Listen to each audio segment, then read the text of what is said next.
Bienvenidos y ya vamos por el 6º capítulo del curso sobre los 10 pilares fundamentales del liberalismo. Hoy vamos a hablar de la reparación del daño. Y para este capítulo vamos a contar con Santi, como siempre, @multisanti en Twitter. Hola, Santi. Hola, aquí estamos con ganas de avanzar en los principios. Muy bien.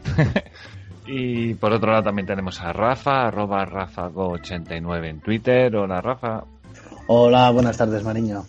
Yo soy Mario, @mario81cs en Twitter.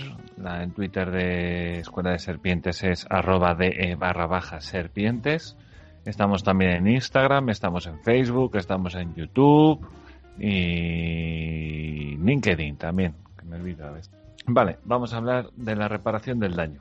La responsabilidad es la obligación moral o legal de aceptar las consecuencias de un hecho. Puede llevar implícita la obligación de reparar o indemnizar los perjuicios causados. Respecto al fundamento de la responsabilidad civil podemos diferenciar dos teorías, la tradicional, propia de una filosofía liberal, y la moderna doctrina, basada en la objetividad. La primera estima que el autor del daño responde si se ha producido por su culpa. Está obligado a indemnizar quien actuó mal, quien cometió, al menos, imprudencia en el obrar. La víctima ha de probar la culpa del autor del daño. La objetiva dice que el autor del daño responde, haya o no tenido culpa del mismo. Hay que resarcir a quien soporta el daño por el mero hecho de sufrirlo. Máxima protección a las víctimas de sucesos dañosos. Vale, yo aquí, lo primero, pienso que sí está muy unido el tema de la reparación del daño con la responsabilidad, pues todo el mundo ha de ser responsable, obviamente, de sus actos y cuando causan perjuicio a otra persona. Considero que ha de ir unido, una cosa de la otra. Y lo segundo, respecto a la teoría tradicional, que es la filosofía liberal, que es la que dice que está obligado a indemnizar quien actuó mal.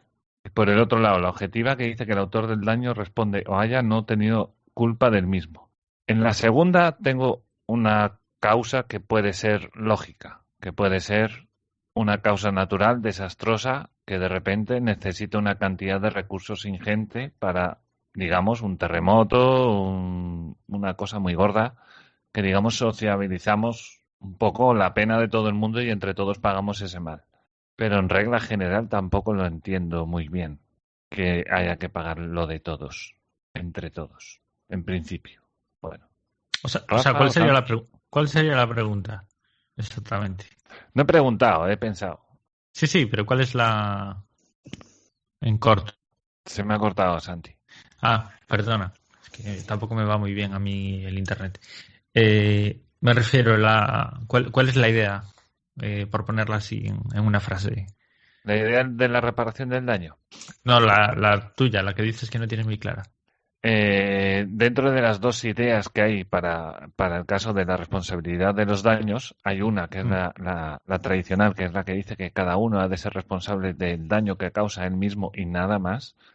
Y luego hay otra, que es la más moderna, que es la que dice que entre todos hemos de tratar de reparar el daño que sufre otra gente por sufrir daño. Yo creo que ese tema el mercado ya lo ha resuelto, sobre todo en las últimas décadas, especialmente creo que el mercado ha demostrado, el sector privado que ha sabido dar respuesta a eso, fuera del Estado, ¿no? Y sin duda las políticas de la DGS, de la Dirección General del Seguro, y tanto a nivel internacional como han evolucionado los seguros, ha permitido que el usuario ceda esa responsabilidad de su patrimonio a un tercero, que vendría siendo una entidad de seguros. Y para eso los seguros ya te asegura, ¿no? En caso de un catástrofe, como tú bien habías mencionado, ya hay un fondo reservado para ese tipo de catástrofes dentro de la Dirección General del Seguro y para indemnizar a los usuarios. Y aquí en Galicia pudimos ver similar, que hubo problemas al inicio, pero al final se resolvió, yo creo que de forma bastante positiva, en la explosión de la pirotecnia en Tui, que se llevó pues por delante a varias casas y varios terrenos. Y ahí fue cuando los usuarios se dieron cuenta y se vio muy claro los que fueron responsables, en el sentido de que cedieron la responsabilidad de la protección del patrimonio a un tercero, que era una aseguradora privada, y los que quedaron a expectativas de esa indemnización social que hablabas de que todos debemos de pagarlo, que eran los que tenían que recurrir a las ayudas al ayuntamiento, que en ese momento estaba gestionado por un libertario, en Tui, casualmente, el primer alcalde libertario, Vázquez Padín. Y ahí se pudo ver como realmente el mercado sí da una opción, en este caso, a sufragar el daño en el momento que tú sacrifiques parte de tu dinero, de tu patrimonio, de tu activo, a un tercero para que él se haga responsable en esos casos. Bueno, pero eso no es otra cosa que adelantar o intercambiar garantía y seguridad por una parte que tú ya estás invirtiendo o más que invirtiendo, gastando en eso. Es decir, ya estás renunciando a una parte de tu propiedad privada para despreocuparte de ese tipo de cosas. No, yo creo que el Estado por impuestos haces lo mismo. Sí, por eso digo que desde el punto de vista liberal yo eso no lo veo como una respuesta a la pregunta de Mario. Perdón, pero sí. Pero yo lo veo más a un nivel más teórico. Yo creo que la pregunta yo la entendería, o la estaba entendiendo, por eso te hace la pregunta, Mario. La estaba entendiendo más bien, o bien por el hecho, por ejemplo, de defender el status quo, ¿no? Por ejemplo, pongamos a las tierras que le fueron sustraídas a los indios americanos, por ejemplo, ¿no?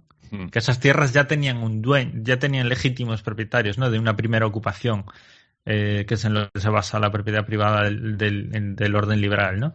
Sin embargo, se le fue usurpada con el uso de la violencia, y ahora los herederos de esos usurpadores que no han recibido esas tierras por un usucapión o llamadle como queráis, de una herencia legítima, sino de un origen injusto, ¿no? Entonces, yo lo entendía más por ahí. No sé si vas por ahí o no. En plan, liberal. Te he perdido un poquito. ¿O debería liberalismo... ¿Puedes repetir este episodio? Hazte fan desde el botón apoyar del podcast de Nivos. Elige tu aportación y podrás escuchar este y el resto de sus episodios extra. Además, ayudarás a su productor a seguir creando contenido con la misma pasión y dedicación.